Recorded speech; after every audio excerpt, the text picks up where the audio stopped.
Taurus.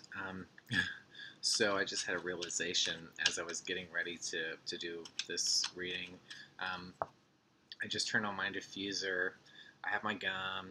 I just had my coffee. So I'm like, ooh, I've got all these indulgences. I'm really enjoying these things. And it was just so funny that it happened like right before I did your reading. So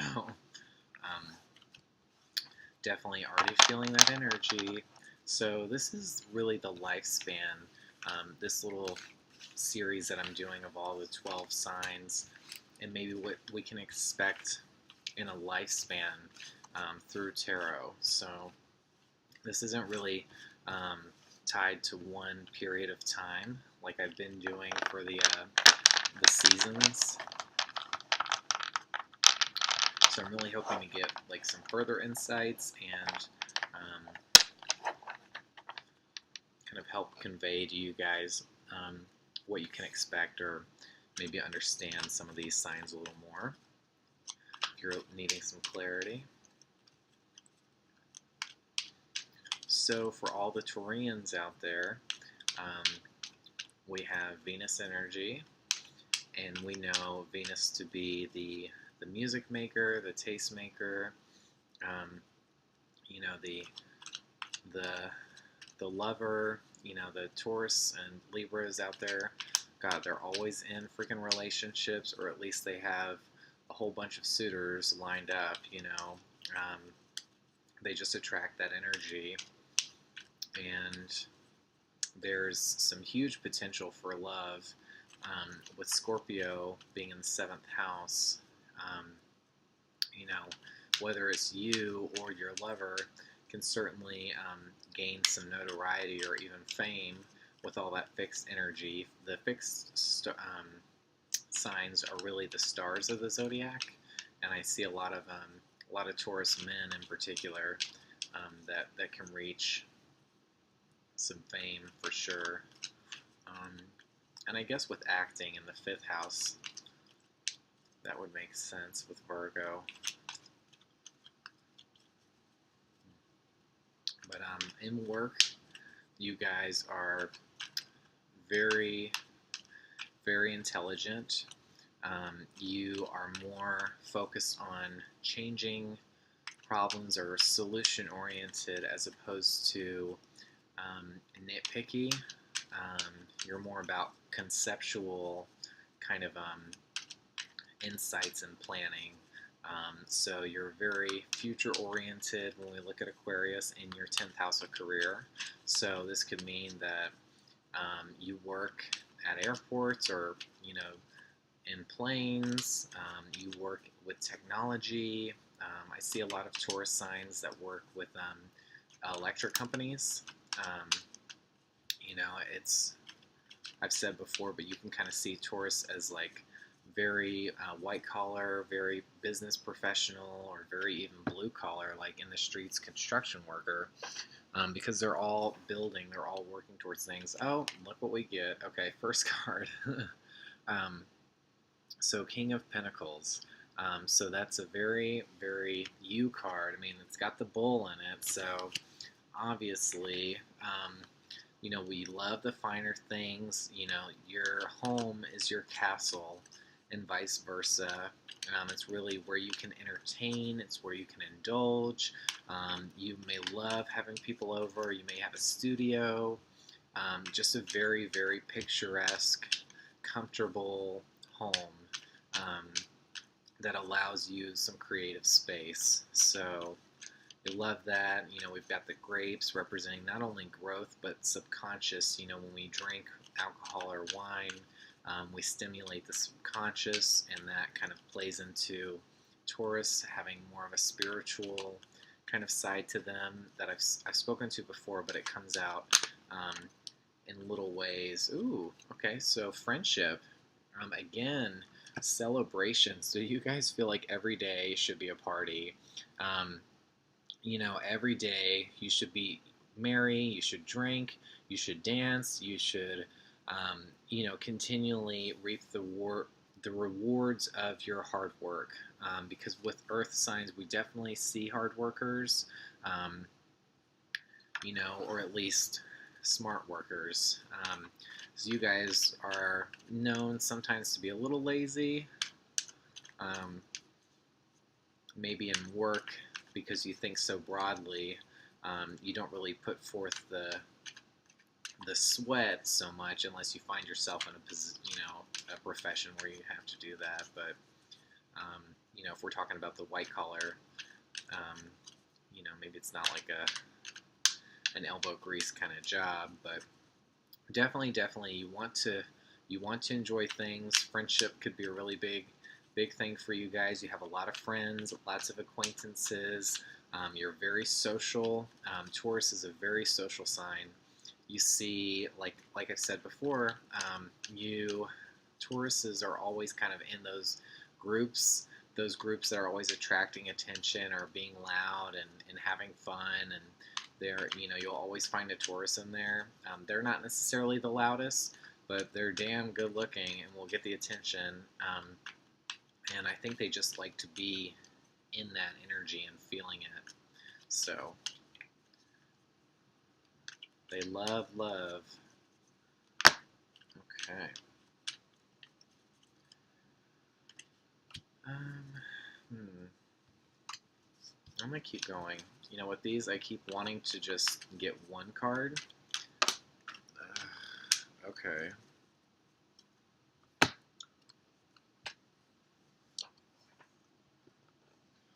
Well, this was the only one that came face up, so we're gonna go with her, the Queen of Swords. So she is a very intellectual being. And like I said before, with Aquarius and the 10th house of knowledge, or career, the possibilities are endless. It's really about choosing your direction, when to take flight. So this could mean that the Taurus does come across as a little elusive or maybe hard to pin down, even though they are an earth sign, and are very grounded. They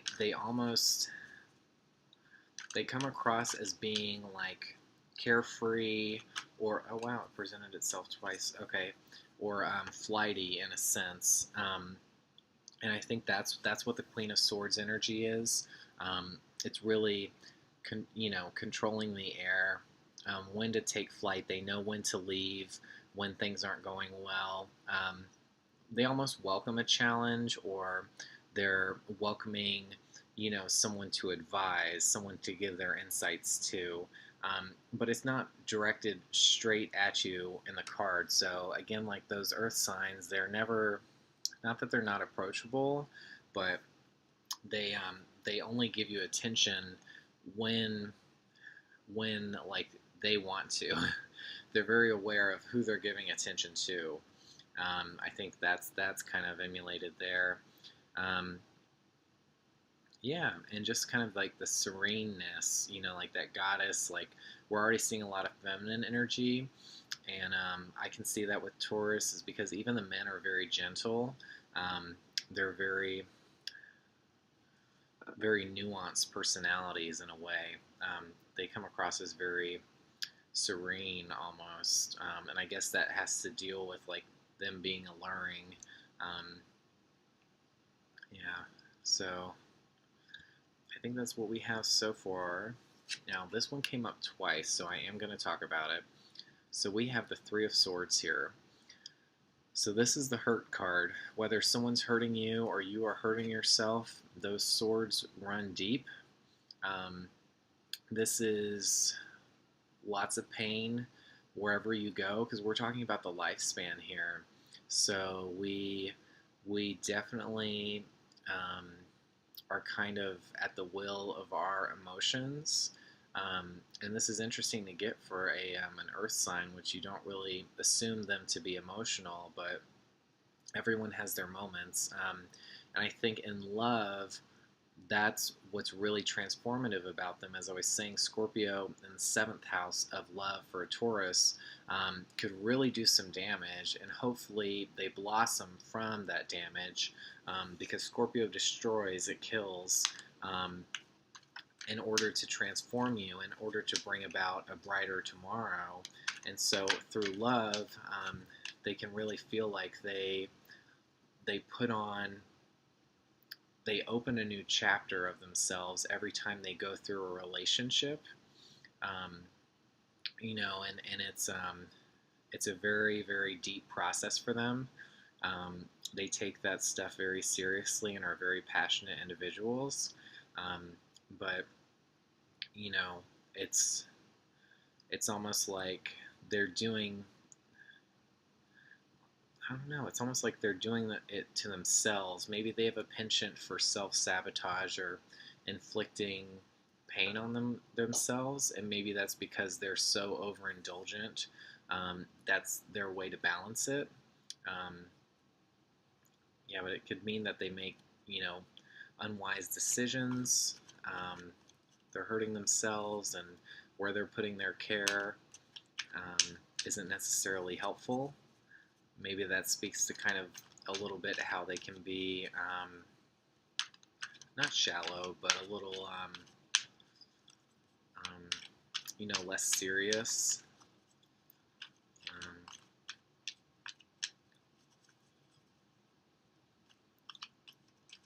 but definitely when they feel pain, it really takes hold and can be a very emotionally draining experience for them.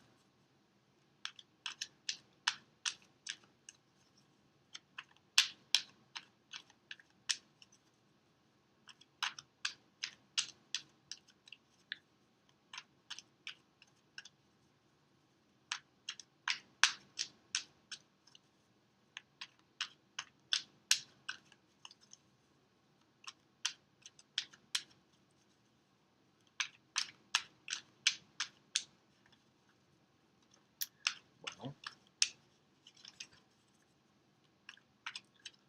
Taurus, Taurus, Taurus.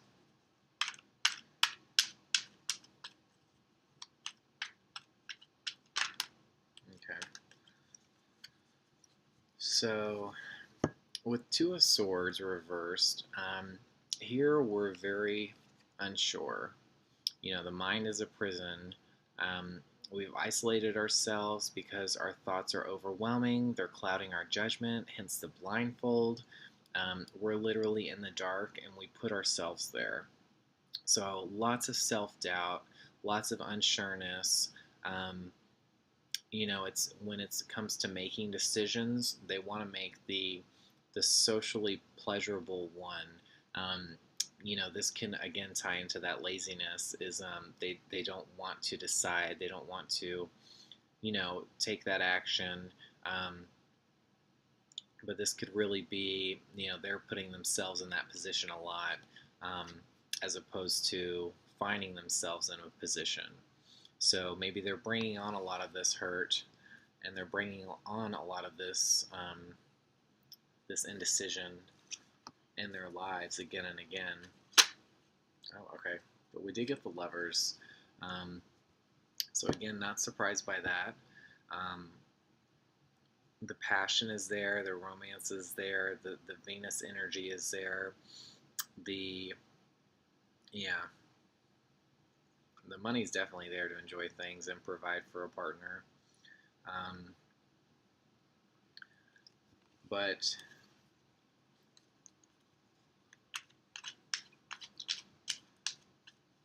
now I don't know too many Tauruses personally, but the Libras that I do know, or have known in the past, it's almost like they're not as wise when it comes to love as they're often thought to be. Um, they almost find suitors that I feel like don't meet their potential or what they have to offer, and maybe are we seeing that here with Taurus too? Maybe that's just a quality of the Venus energy, is they just want to be loved, and they're not seeing the people that can truly love them back, or vice versa. Ooh, okay, maybe, because we got the Devil. And that is really right after the Lovers. Wow. It's essentially the flip side of the Lovers card, the Devil. The Devil is the temptation. So this is like the scene before, in the biblical sense, where Adam and Eve, before things go to shit. This is after the fact, and the devil stepped in. So Capricorn, Gemini, maybe we see a lot of those in a Taurus's life. Um, but this is really the temptation card. So I do think that we see here a lot of indulgence is actually not. There are consequences for it, obviously. You have to work hard to play hard, and maybe we aren't working so hard. Maybe we are taking shortcuts. Maybe we are abusing our position in order to keep enjoying things, in order to keep having all the things. Wow, that's really interesting, getting those back to back. So it does show the dichotomy of, like, yes, love is emphasized in our life, but does it do more harm than good? Maybe they have more of a self-fulfilling journey. Maybe it's just a give and take. Maybe yeah, it's almost like their relationships can be a prison in a sense, or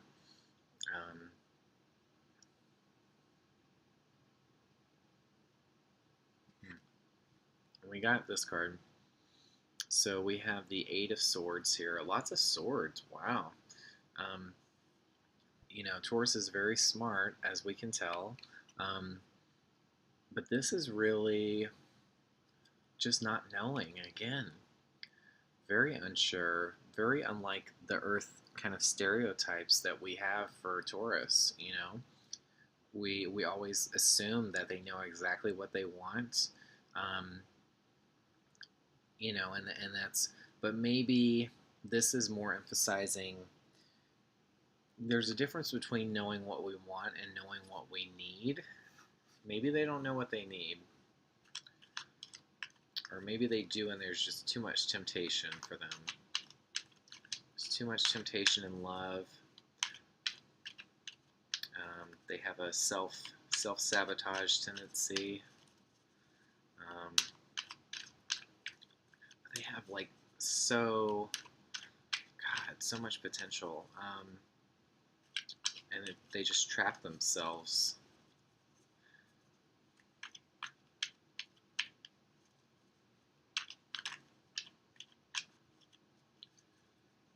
And it's we get the castle or the home depicted in the background of the Eight of Swords, and so maybe it's like you don't let other people see that you're doing that, because Tauruses give a very confident front, but really internally maybe they're truly struggling with some self-doubt, some insecurities.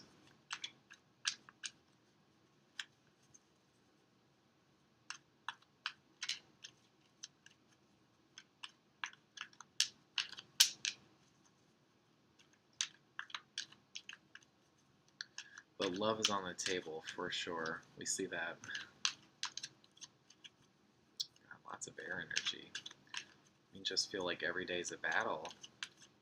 But it looks like it's with the self. It doesn't look like it's with anyone else.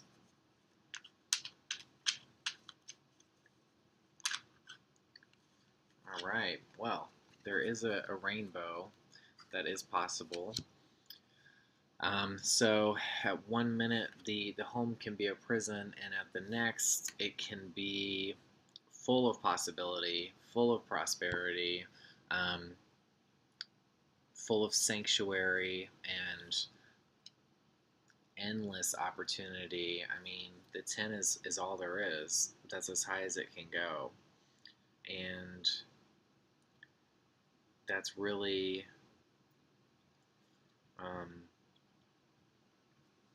yeah, so there's a lot of potential here.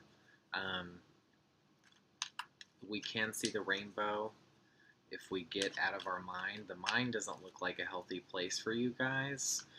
It's not a natural It's not a natural element for you. You know, that earth practicality and connection to nature is more natural. So when we start to get in our heads, we start to inflict more damage on ourselves, especially romantically. Maybe you, you know, think that your partner's cheating, or you know, you start to convince yourself of these ideas when it comes to your relationships. Who knows? I mean, the devil can even speak to you being unfaithful, um, but still able to enjoy a family. I mean, really interesting. Maybe you can have both. Seems like a very, very hard tightrope to walk.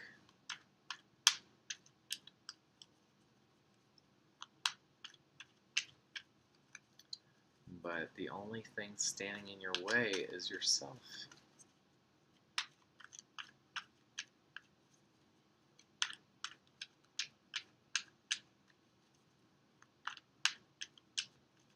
But some definite positive cards here.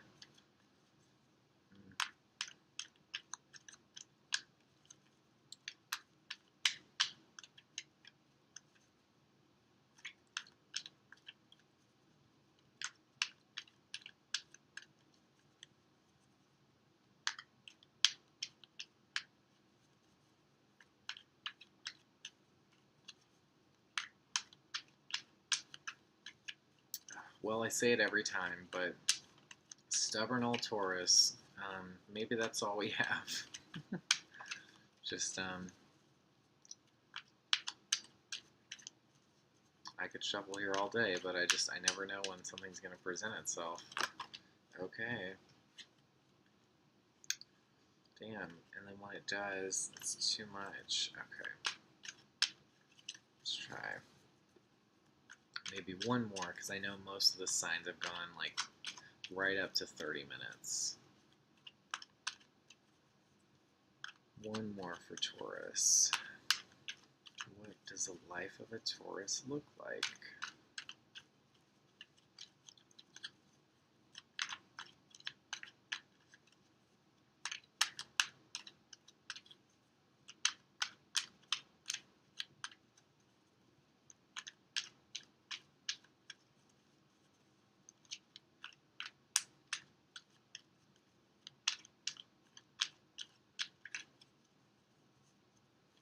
I haven't necessarily pinpointed which sign would be attached to farm life. I almost feel like it's Virgo, because we do always talk about harvesting when it comes to Virgo season, harvesting the crops. But maybe Tauruses enjoy that too. Definitely some earth energy. But it almost seems like you guys don't necessarily like to get dirty. Certainly some Venus. I guess it just depends on the Taurus.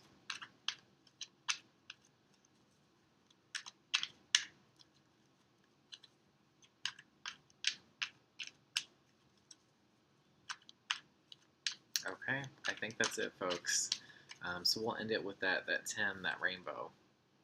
But these are some things to expect from the Taurus. I'm going to pull this down just so you guys can see.